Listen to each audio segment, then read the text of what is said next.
Hello बच्चों। तो accent physics classes के ऑफिशियल चैनल में आप लोगों का स्वागत है। आज की इस वीडियो में हम पहला चैप्टर जो हमारा था इलेक्ट्रिक चार्ज एंड फील्ड, उसके सेकेंड पार्ट अगर इलेक्ट्रिक फील्ड की बात करें तो उसी के बारे में हम लोग क्या करने वाले हैं, डिस्कस करने वाले हैं। तो वीडियो के एंड तक आप बने रहेंगे, क्योंकि यहीं से हमारे पूरे चैप्टर जो इलेक्ट्रिक फील्ड बचे हुए हैं उसका पूरा कॉन्सेप्ट जुड़ा होगा। तो देखिए, आज का पहला टॉपिक हमारा क्या है, इलेक्ट्रिक फील्ड। आज का पहला टॉपिक मेरा क्या होने वाला है, इलेक्ट्रिक फील्ड। ठीक है ना। तो अगर बात करें तो इलेक्ट्रिक फील्ड को हम लोग हिंदी में किस नाम से जानते हैं, देख लीजिए, विद्युतीय क्षेत्र के नाम से क्या करते हैं, जानते हैं। ठीक है ना। तो आइए समझते हैं विद्युतीय क्षेत्र क्या होता है। तो समझेंगे। अब देखिए, जिस तरह से एक मैग्नेट यानी चुंबक अपने चारों ओर क्या करता है, चुंबकीय क्षेत्र को उत्पन्न करता है, ठीक उसी तरह से मैंने आपको पढ़ाया है कि एक चार्ज जो है वो अपने चारों ओर क्या करेगा, इलेक्ट्रिक फील्ड को प्रोड्यूस करेगा। यानी एक आवेश अपने चारों ओर क्या करेगा, विद्युतीय क्षेत्र को उत्पन्न करेगा। चलिए आइए देखेंगे। यहां पे मान लीजिए हमारे पास एक पॉजिटिव चार्ज, क्या है, पॉजिटिव चार्ज। ठीक है ना। अब ये चार्ज क्या करेगा, अपने चारों ओर विद्युतीय क्षेत्र यानी इलेक्ट्रिक फील्ड को प्रोड्यूस कर देगा। अब आप सोच रहे होंगे कि सर हम कैसे पता करेंगे कि ये इलेक्ट्रिक फील्ड को प्रोड्यूस कर रहा है या नहीं। ठीक है ना। तो यह वेरी सिंपल है। देखिए कैसे हम पता करेंगे। पता करने के लिए हम इसके आसपास में कोई दूसरा स्मॉल पॉजिटिव या फिर किसको लाएंगे, नेगेटिव चार्ज को। तो आपको भी मालूम है कि आप जैसे ही पॉजिटिव चार्ज को लाएंगे तो देखने को मिलेगा कि ये चार्ज इस पे क्या कर रहा है, रिपल्सिव फोर्स लगा रहा है।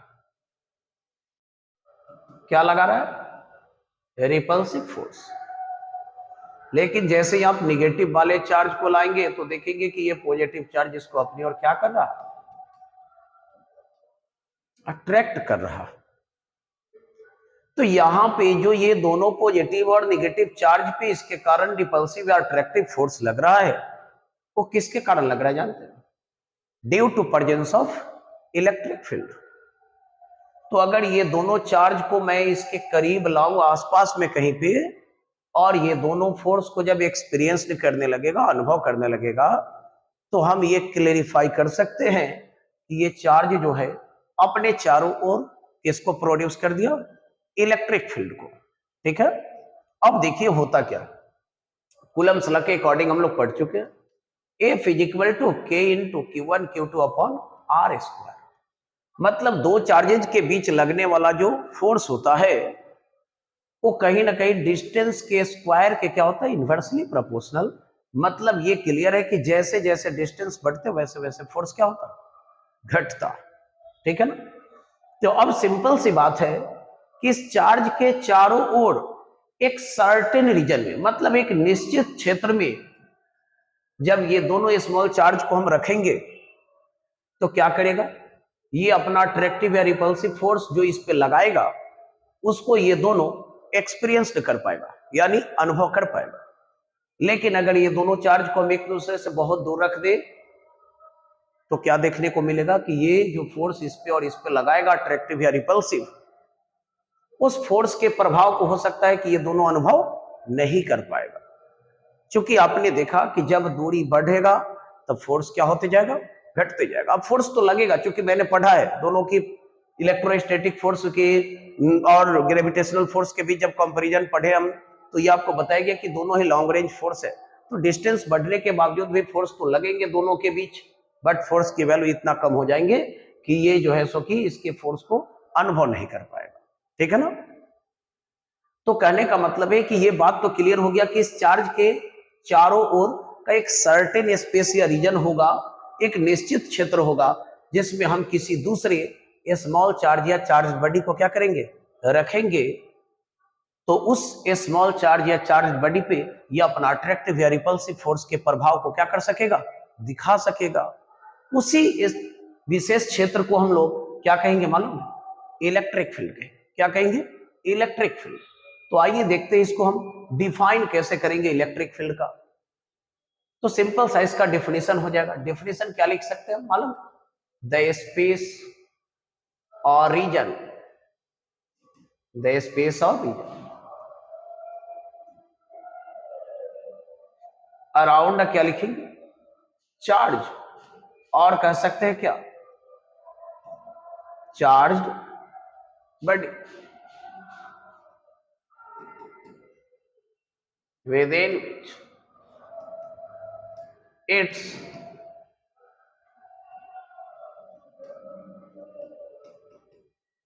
electrostatic force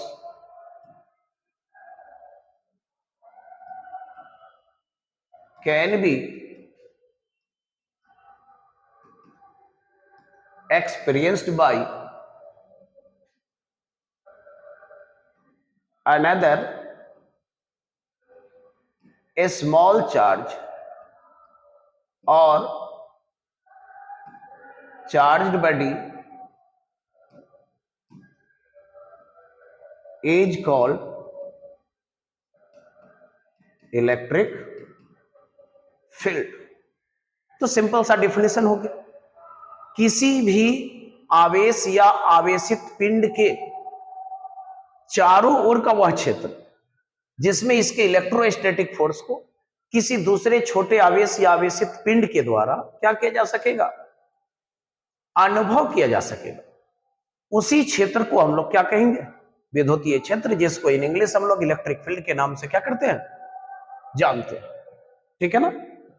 तो क्लियर हो गया होगा कि इलेक्ट्रिक फील्ड हमारा क्या होता है। ठीक है। अब अगर बात करें तो जान लीजिए कि इलेक्ट्रिक फील्ड जो है हमारा वो वेक्टर क्वांटिटी है। तो वेक्टर क्वांटिटी है, यानी इसके पास क्या होंगे, मैग्नीट्यूड के साथ साथ डायरेक्शन भी होंगे। तो चलिए आइए थोड़ा सा हम देखते हैं डायरेक्शन के कॉन्सेप्ट को देखेंगे। डायरेक्शन को समझेंगे हम कैसे। पॉजिटिव चार्ज अगर इलेक्ट्रिक फील्ड प्रोड्यूस करेगा तो उसका डायरेक्शन क्या होगा, नेगेटिव चार्ज अगर इलेक्ट्रिक फील्ड प्रोड्यूस करेगा तो उसका डायरेक्शन क्या होगा। तो आइए देखते हैं। अब मान लीजिए कि हमारे पास एक पॉजिटिव चार्ज है, देख लेंगे, ये अपने चारों ओर क्या कर रहा है, इलेक्ट्रिक फील्ड को प्रोड्यूस। अब आपको भी मालूम है कि आप इसके आसपास में जैसे ही किसी दूसरा पॉजिटिव चार्ज को लाएंगे, जिसको हम लोग क्या कह सकते हैं मालूम है, टेस्ट चार्ज। ध्यान देना, यहां पे एक और इंपॉर्टेंट चीज समझ लेंगे, टेस्ट चार्ज। तो याद रखना है, जो चार्ज इलेक्ट्रिक फील्ड को प्रोड्यूस करेगा उसको हम लोग किस नाम से जानेंगे, जानते हैं, सोर्स चार्ज के नाम से जानते हैं। ठीक है ना। और जो ये स्मॉल चार्ज इसके इलेक्ट्रिक फील्ड में इसके इलेक्ट्रोस्टैटिक फोर्स को अनुभव करेगा, महसूस करेगा, उसको हम लोग किस नाम से जानेंगे, टेस्ट चार्ज के नाम से जानेंगे। तो टेस्ट और सोर्स चार्ज का कॉन्सेप्ट क्या होता है, क्लियर हो गया। यहां पे याद रखना है, जो इलेक्ट्रिक फील्ड को प्रोड्यूस करेगा, जो विद्युतीय क्षेत्र उत्पन्न करेंगे, उसको हम लोग क्या कहेंगे, सोर्स चार्ज। और जो सूक्ष्म आवेश इसके इलेक्ट्रिक फील्ड में इसके इलेक्ट्रोस्टैटिक फोर्स को अनुभव करेगा, वो क्या कहलाएगा, हमारा टेस्ट चार्ज कहलाएगा। तो देख लेते हैं, चलिए यहां पे मान लीजिए कि हमारे पास एक पॉजिटिव चार्ज है जो कि इलेक्ट्रिक फील्ड को प्रोड्यूस कर रहा है। अब इसके आसपास में यदि हम कोई भी दूसरा पॉजिटिव टेस्ट चार्ज को लाएंगे तो ये चार्ज जो है हमारा उस पर रिपल्सिव फोर्स लगाएगा। मतलब इस तरह से कुछ फोर्स लगाएंगे, देख लीजिए।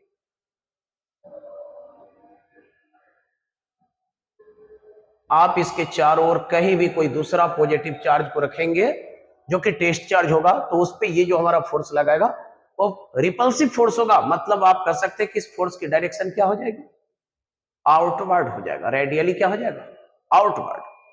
तो याद रखना है, जब हम पॉजिटिव चार्ज को लाएंगे यहाँ पे जो कि टेस्ट चार्ज होगा, तो इस पे ये रिपल्सिव फोर्स लगाएगा सोर्स चार्ज। फोर्स की डायरेक्शन कहीं ना कहीं इस तरह से रेडियली कहां होगी, आउटवर्ड होगी। मतलब पॉजिटिव चार्ज जो इलेक्ट्रिक फील्ड को प्रोड्यूस करते हैं उसकी डायरेक्शन कहीं ना कहीं क्या होती है, रेडियली आउटवर्ड। चलिए अब याद रखना है, यहाँ पे सोर्स चार्ज को हम लोग हमेशा क्या करते हैं, पॉजिटिव चार्ज ही लेते हैं। अब देख लेंगे, यही सोर्स चार्ज हमारा यदि क्या हो जाएगा, नेगेटिव हो जाए, क्या हो जाए, नेगेटिव हो जाएगा। तो सोर्स चार्ज जब नेगेटिव हो जाएगा तो अब इसके करीब आप किसी दूसरे टेस्ट चार्ज को लाएंगे जो कि क्या हो, फिर पॉजिटिव हो। तो क्या देखने को मिलेगा कि ये अब इसको क्या कर रहा है भाई, अट्रैक्ट कर रहा है। ये क्या कर रहा है, इसको अट्रैक्ट कर रहा है। मतलब देख लीजिए, नेगेटिव चार्ज जो इलेक्ट्रिक फील्ड को प्रोड्यूस करेगा, कहीं ना कहीं उस इलेक्ट्रिक फील्ड की डायरेक्शन जो होगी वो क्या हो जाएगा, हमारा इनवर्ड हो जाएगा। वो हमारा क्या हो जाएगा, इनवर्ड। तो याद रखना है कि पॉजिटिव चार्ज जो इलेक्ट्रिक फील्ड को प्रोड्यूस करेंगे उसकी डायरेक्शन किधर रहेगी, आउटवर्ड रहेगी। और नेगेटिव चार्ज जो इलेक्ट्रिक फील्ड को प्रोड्यूस करेंगे इसका डायरेक्शन हमारा किधर हो जाएगा, इनवर्ड हो जाएगा। तो मैंने इलेक्ट्रिक फील्ड क्या है और सोर्स चार्ज क्या है, पॉइंट चार्ज क्या है, इस पर डिस्कस किया। चलिए आगे बात कर लेते हैं हम अगर इलेक्ट्रिक फील्ड के टाइप की। तो देखा जाए types of electric field, types of electric field. तो अगर बात करें हम विद्युतीय क्षेत्र के प्रकार के, तो इसके मेनली 2 टाइप्स होते हैं। पहला होता है हमारा क्या, देख लीजिए, यूनिफॉर्म इलेक्ट्रिक फील्ड। और दूसरा क्या होता है हमारा, नॉन यूनिफॉर्म इलेक्ट्रिक फील्ड, जिसको अगर हम बात करें तो हिंदी में समरूप विद्युतीय क्षेत्र और असमरूप विद्युतीय क्षेत्र के नाम से क्या करते हैं, जानते हैं। ठीक है ना। तो देखिए अब यूनिफॉर्म इलेक्ट्रिक फील्ड क्या होता है, कहता है कि वैसा इलेक्ट्रिक फील्ड जिसके एवरी पॉइंट पर फील्ड स्ट्रेंथ और इलेक्ट्रिक फील्ड की जो डायरेक्शन होगी, फील्ड स्ट्रेंथ एंड डायरेक्शन क्या होगा, सेम होगा। तो ऐसे इलेक्ट्रिक फील्ड को हम लोग क्या कहेंगे, यूनिफॉर्म इलेक्ट्रिक फील्ड। बात करें अगर यूनिफॉर्म इलेक्ट्रिक फील्ड को, तो देखिए हम लोग रिप्रेजेंट कैसे करते हैं।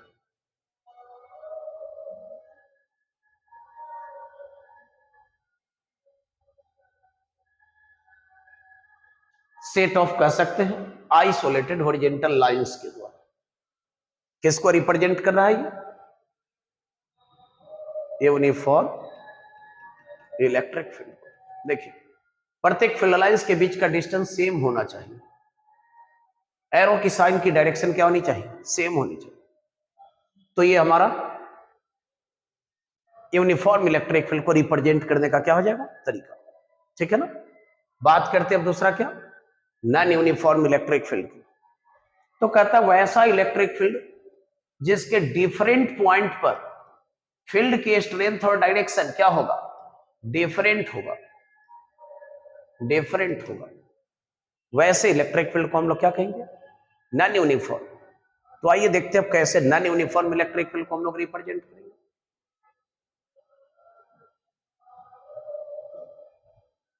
देख लीजिए, ये देखिए स्पेसिंग डिस्टेंस सबके बीच का क्या है, डिफरेंट।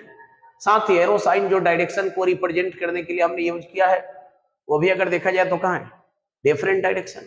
मतलब ये किसको रिप्रेजेंट कर रहा है, याद रखना आपको, नॉन यूनिफॉर्म इलेक्ट्रिक फील्ड। तो ये हमारी इलेक्ट्रिक फील्ड के मेनली 2 टाइप्स होते हैं, एक यूनिफॉर्म और दूसरा नॉन यूनिफॉर्म। तो सीधा याद रखना है कि इलेक्ट्रिक फील्ड के जब एवरी पॉइंट पर फील्ड की स्ट्रेंथ और डायरेक्शन सेम रहेंगे तो उसको हम लोग क्या कहेंगे, यूनिफॉर्म। और डिफरेंट पॉइंट्स पे जब अगर फील्ड स्ट्रेंथ और डायरेक्शन क्या होंगे, डिफरेंट, तो उसको हम लोग क्या कहेंगे, नॉन यूनिफॉर्म इलेक्ट्रिक फील्ड। तो उम्मीद करते हैं कि आप लोगों को इलेक्ट्रिक फील्ड का कॉन्सेप्ट जो है सो किस वीडियो के थ्रू क्लियर हो जाएंगे। ठीक है ना। अच्छा लगे तो वीडियो को ज्यादा से ज्यादा लाइक और शेयर करना है, साथ ही चैनल को क्या करना है, सब्सक्राइब करना है।